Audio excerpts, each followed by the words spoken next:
पुरानी पेंशन की बहाली के मुद्दे पर आंदोलित सरकारी कर्मचारी प्रधानमंत्री नरेंद्र मोदी को झुकाने के लिए अब पूरी तरीके से तैयारी कर चुके हैं। आपको बता दें कि अभी तक पुरानी पेंशन की बहाली के मुद्दे पर आंदोलित सरकारी कर्मचारियों के भारी विरोध के नाते से जहां यूनिफाइड पेंशन स्कीम बुरी तरीके से फेल हो गई है, वहीं दूसरी तरफ अब केंद्र की मोदी सरकार ने इस बात का इशारा किया कि पुरानी पेंशन की बहाली के मुद्दे पर आंदोलित सरकारी कर्मचारियों की 5 सूत्री मांगों में से 3 मांगों में हम सुधार करने के लिए तैयार हैं। लेकिन पुरानी पेंशन की बहाली के मुद्दे पर आंदोलित सरकारी कर्मचारियों ने कहा कि जब तक 5 सूत्री मांगों को पूरी तरीके से सुधार करके नहीं रखा जाता है, तब तक सरकारी कर्मचारी किसी भी हाल में यूनिफाइड पेंशन स्कीम को स्वीकार नहीं करेंगे। इसी के साथ पुरानी पेंशन की बहाली के मुद्दे पर आंदोलित सरकारी कर्मचारियों ने एक और बड़ा ऐलान कर दिया है। उन्होंने कहा कि 3 सूत्री मांगे या 5 सूत्री मांगे हम नहीं जानते हैं। हम लोगों को जब तक 5 सूत्री मांगे सरकारी कर्मचारियों के मांगों के आधार पर नहीं सुधार किया जाएगा, तब तक सरकारी कर्मचारी किसी भी हाल में यूनिफाइड पेंशन स्कीम को स्वीकार करने के लिए तैयार नहीं है। वो फिर चाहे केंद्रीय स्तर के कर्मचारी हो या फिर राज्य स्तर के सरकारी कर्मचारी हो, किसी भी हाल में यूनिफाइड पेंशन स्कीम को स्वीकार करने के लिए तैयार नहीं होंगे। लेकिन इसी के साथ पुरानी पेंशन की बहाली के मुद्दे पर आंदोलित सरकारी कर्मचारियों के प्रतिनिधियों ने कहा कि वैसे भी हमने कहां से यूनिफाइड पेंशन स्कीम की मांग की थी। हमने तो यूनिफाइड पेंशन स्कीम की मांग नहीं की थी, हमने तो सिर्फ पुरानी पेंशन की बहाली की मांग की थी और हमारी मांग आज भी वही है और हम उसी मांग पर कायम हैं। हम किसी भी हाल में यूनिफाइड पेंशन स्कीम को स्वीकार नहीं करेंगे, बल्कि हम पुरानी पेंशन को स्वीकार करना चाहते हैं। अगर केंद्र की मोदी सरकार को लगता है कि यूनिफाइड पेंशन स्कीम या नेशनल पेंशन स्कीम सरकारी कर्मचारियों के लिए ज्यादा अच्छा है, तो फिर सीधे तौर पर सरकारी कर्मचारियों को तीनों पेंशन का विकल्प दे दो। जो सरकारी कर्मचारी को जो पेंशन व्यवस्था अच्छी लगेगी उसको वो स्वीकार कर लेगा। जो यूनिफाइड पेंशन स्कीम को स्वीकार करेगा तो वो यूनिफाइड पेंशन स्कीम ले ले। जिसको लगता है कि नेशनल पेंशन स्कीम से उसको फायदा होगा वो नेशनल पेंशन स्कीम ले ले, और जिनको यह लगता है कि सीधे तौर पर पुरानी पेंशन का लाभ उसके लिए फायदेमंद होगा तो पुरानी पेंशन का लाभ ले ले।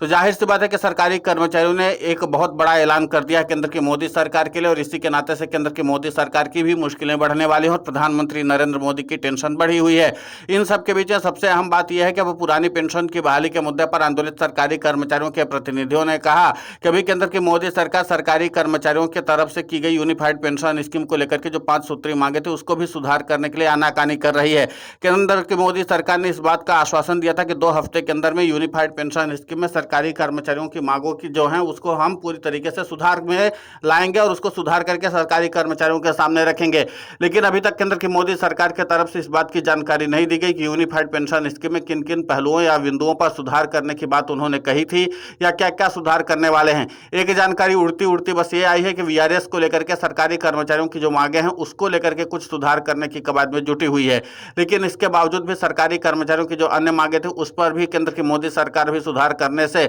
आनाकानी कर रही है। अब देखना महत्वपूर्ण होगा कि एक तरफ केंद्र की मोदी सरकार 2 हफ्ते के अंदर में यूनिफाइड पेंशन स्कीम को सुधार करने के लिहाज से अपनी बात तो रख रही है, लेकिन देखना महत्वपूर्ण होगा कि क्या कुछ सुधार हो पाता है। उधर एनएमओपीएस के राष्ट्रीय अध्यक्ष और रटेवा के प्रदेशाध्यक्ष विजय कुमार बंधु ने भी पत्रकारों को संबोधित करते हुए एक बात का जिक्र किया है। उन्होंने कहा कि बिहार का विधानसभा चुनाव होने दीजिए, बिहार के सरकारी कर्मचारी इस बार अपनी ताकत दिखाने के लिए बेताब हैं। बिहार में सत्ता परिवर्तन करके वो सरकारी कर्मचारी दिखा देंगे कि किस तरीके से पुरानी पेंशन की बहाली के मुद्दे पर आंदोलित सरकारी कर्मचारी अपने वोट की चोट के जरिए तख्ता पलट करने की हिम्मत रखते हैं और ताकत भी रखते हैं। इसी के साथ एनएमओपीएस के राष्ट्रीय अध्यक्ष रटेवा के प्रदेशाध्यक्ष विजय कुमार बंधु ने कहा कि जैसे ही बिहार का विधानसभा चुनाव आएगा, ठीक उसके बाद ही प्रधानमंत्री नरेंद्र मोदी आधी रात को सरकारी कर्मचारियों से माफी मांगते हुए पुरानी पेंशन की बहाली का ऐलान कर देंगे। यानी कुल मिलाकर के कि पुरानी पेंशन की बहाली के मुद्दे को लेकर के एनएमओपीएस के राष्ट्रीय अध्यक्ष और रटेवा के प्रदेशाध्यक्ष विजय कुमार बंधु ने साफ कर दिया है कि पुरानी पेंशन की बहाली के मुद्दे पर आंदोलित सरकारी कर्मचारी बिहार में सत्ता परिवर्तन करने की रणनीति के तहत ही काम कर रहे हैं।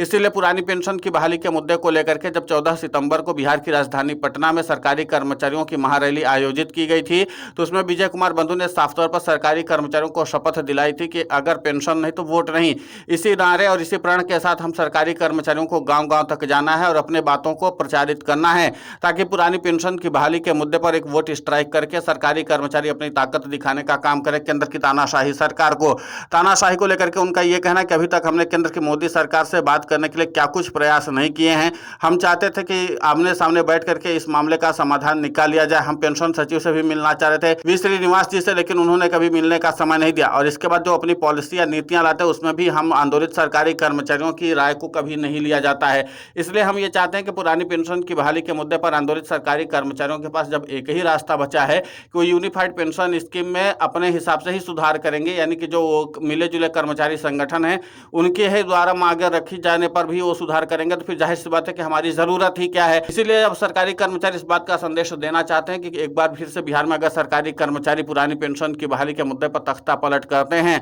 तो जाहिर सी बात है कि फिर उसके बाद केंद्र की मोदी सरकार अपने आप आधी रात को पुरानी पेंशन की बहाली का ऐलान कर देगी, क्योंकि तब केंद्र की मोदी सरकार को इस बात का अंदाजा हो जाएगा कि पुरानी पेंशन की बहाली के मुद्दे पर आंदोलित सरकारी कर्मचारियों की वोट की चोट कितनी ज्यादा गहरी है, और इसलिए केंद्र की मोदी सरकार की टेंशन बढ़ी हुई है। अब देखना महत्वपूर्ण होगा कि जिस तरीके से सरकारी कर्मचारी 5 सूत्री मांग पर प्रधानमंत्री नरेंद्र मोदी को झुकाने के लिए तैयार हुए हैं। आपको बता दें कि प्रधानमंत्री नरेंद्र मोदी की महत्वाकांक्षी पेंशन योजना है यूनिफाइड पेंशन स्कीम, और उस यूनिफाइड पेंशन स्कीम को लेकर के प्रधानमंत्री नरेंद्र मोदी पूरा एड़ी चोटी का दम लगाए हुए हैं, और इसके लिए कई तरह के प्रयास भी कर रहे हैं। बावजूद इसके अभी तक यूनिफाइड पेंशन स्कीम को स्वीकार करने वाले सरकारी कर्मचारियों की तादाद लगभग ना के बराबर है। केंद्रीय स्तर के सरकारी कर्मचारी सरकार के दबाव में ही यूनिफाइड पेंशन स्कीम को स्वीकार किए हैं, जबकि वो अपने मन से यूनिफाइड पेंशन स्कीम को स्वीकार नहीं करना चाह रहे थे। इसीलिए एनएमओपीएस के राष्ट्रीय अध्यक्ष और अटेवा के प्रदेशाध्यक्ष विजय कुमार बंधु ने कहा कि सरकारी कर्मचारियों की ये एकजुटता और ये ताकत इस बात को दर्शाती है कि पुरानी पेंशन की बहाली के मुद्दे पर अब बहुत कुछ बड़ा होने वाला है। फिलहाल इस पूरे घटनाक्रम को लेकर के आपकी प्रतिक्रिया बहुत महत्वपूर्ण होती है, आप हमें कमेंट करके जरूर बताएं। साथ ही पुरानी पेंशन की बहाली के मुद्दे पर हम लगातार आंदोलित होकर के खबरें चला रहे हैं। आप हमारे समर्थन के लिए चैनल को सब्सक्राइब करें, खबर को ज़्यादा से ज़्यादा शेयर करें ताकि पुरानी पेंशन की बहाली का मुद्दा और बुलंद हो।